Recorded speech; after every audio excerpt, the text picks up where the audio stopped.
Los hermanos Karamazov, por Fyodor Dostoyevsky, parte 232. A algunos les pedía que se acercaran para darles un beso. Apreciaba especialmente a Smurov.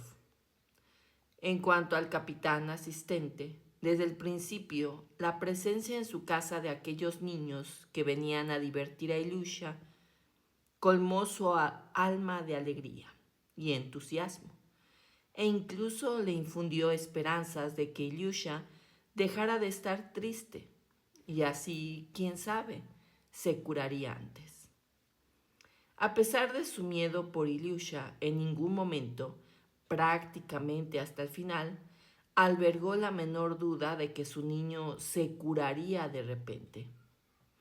Recibía a los pequeños huéspedes con veneración. Se ocupaba de ellos y les servía. Estaba dispuesto a llevarlos a caballito, y de hecho empezó a llevarlos. Pero a Ilyusha esos juegos no le gustaban y los dejaron. Empezó a comprarles dulces, prianiki, frutos secos. Les preparaba té, les hacía bocadillos. Hay que señalar que todo ese tiempo el dinero no les faltó. El capitán asistente había acabado aceptando aquellos 200 rublos de Katerina Ivanovna, según había predicho Alyosha. Y después Katerina Ivanovna, al conocer con mayor detalle su situación y la enfermedad de Ilyusha, visitó personalmente la vivienda. Conoció a toda la familia y logró incluso encandilar a la enajenada de capitán. Desde entonces su generosidad no había cesado, y el capitán asistente, abrumado por el horror de pensar que su chico podía morirse, se olvidó de su antiguo honor y aceptó sumiso los donativos. Todo este tiempo el doctor Herzenstube, a petición de Katerina Ivanovna, pasaba a ver al enfermo regular y puntualmente en días alternos, pero sus visitas apenas servían de ayuda y se limitaba a atiborrar de medicinas al chico. Sin embargo, ese día, es decir, ese domingo por la mañana, en casa del capitán asistente se esperaba a otro médico venido de Moscú, donde se le consideraba una eminencia. Le había escrito e invitado expresamente Katerina Ivanovna a cambio de mucho dinero, no para tratar a Ilyushenka, sino con otro objetivo, del que se hablará más adelante, en el momento oportuno. Pero ya que había venido, le pidió que visitara también a Ilyushenka, de lo que se había informado previamente al capitán asistente. En cambio, de la llegada de Kolya Krasotkin no tenía el menor presentimiento, aunque hacía tiempo que deseaba que viniera aquel muchacho por el que tanto sufría su Ilyushenka. En el momento en que Krasotkin abrió la puerta y entró en la habitación, todos, el capitán asistente y los chicos, se agolpaban alrededor de la cama del enfermo y observaban el diminuto cachorrito de Mediolano recién traído, nacido la misma víspera, pero reservado por el capitán asistente desde hacía una semana para distraer y consolar a Ilyushenka. Angustiado por Shuka, desaparecido y naturalmente muerto. Pero aunque Ilyusha, que se había enterado 3 días antes de que le iban a regalar un perrito, y no uno cualquiera, sino uno mediolano, algo importante desde luego, manifestaba por delicadeza y tacto su alegría por el regalo. Todos, lo mismo el padre que los chicos, veían claramente que el perrito nuevo quizá solo había servido para remover con más fuerza en su corazón el recuerdo del infeliz Shuka, al que había martirizado. El cachorro se agitaba tumbado a su lado mientras él, con una sonrisa dolorosa, lo acariciaba con su mano delgadita, pálida, seca. Se veía incluso que el perro le gustaba, pero Shuka seguía sin aparecer. Aquel no era Shuka. En cambio, si pudiera tener a Shuka y al cachorrito juntos, su felicidad sería completa. Krasotkin, gritó de pronto uno de los chicos, el primero que vio entrar a Kolia. Hubo una agitación visible. Los chicos se apartaron y se colocaron a ambos lados de la cama, dejando a Ilyushenka a la vista.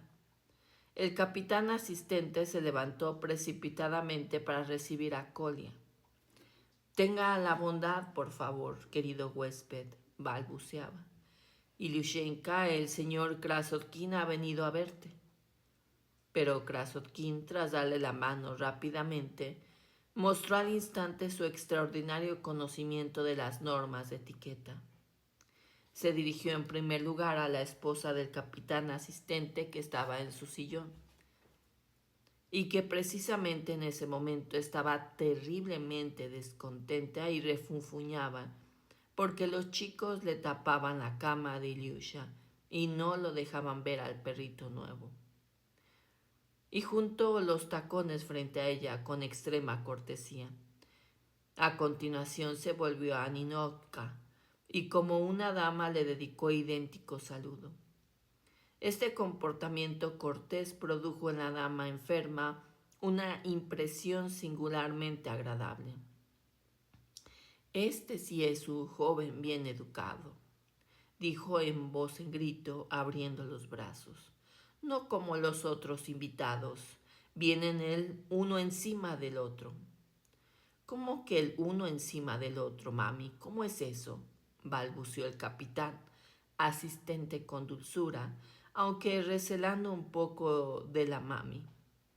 «Pues que entran así, ahí en el zaguán se suben los unos a otros entre los hombros y entran así a ver a una familia respetable a caballo. ¿Qué clase de visitas son esas?» «Pero, ¿quién, mami? ¿Quién ha entrado así?» «Pues ese chico hoy ha entrado encima de ese otro, aquel encima de ese de allí». Pero Kolia ya estaba junto a la cama con Ilyusha. El enfermo había palidecido visiblemente. Se había incorporado y miraba fijamente e intensamente a Kolia. Este llevaba sin ver a su antiguo pequeño amigo un par de meses ya, y de repente se había quedado parado delante de él, muy impresionado. Jamás habría podido imaginarse que vería su carita tan demacrada y amarillenta. Sus ojos ardiendo febriles y como terriblemente agrandados, sus manos tan delgaditas. Con doloroso asombro percibía la respiración profunda y acelerada de Ilyusha, sus labios secos. Dio un paso hacia él, le tendió la mano y casi completamente aturdido dijo: «Bueno, viejo, ¿qué tal?». Pero la voz se le cortó. Le faltó resolución. La cara se le contrajo de pronto y la comisura de los labios empezó a temblarle. Ilyusha le sonrió penosamente, todavía sin fuerzas para hablar. De repente Kolia alzó la mano y, sin saber por qué, la pasó por el pelo de Ilyusha. «No pasa nada», balbuceó en voz baja, acaso para animarlo, aunque en realidad no sabía para qué lo había dicho. Volvieron a guardar silencio. «¿Qué es esto? ¿Tienes un cachorro nuevo?», preguntó Kolia con voz completamente indiferente. «Sí», Ilyusha respondió con un susurro largo y ahogándose. «Tiene el morro negro, así que es de los fieros, de presa», indicó Kolia con gravedad y firmeza, como si solo importara el cachorro y su morro negro. Pero lo más importante era que estaba intentando con todas sus fuerzas dominar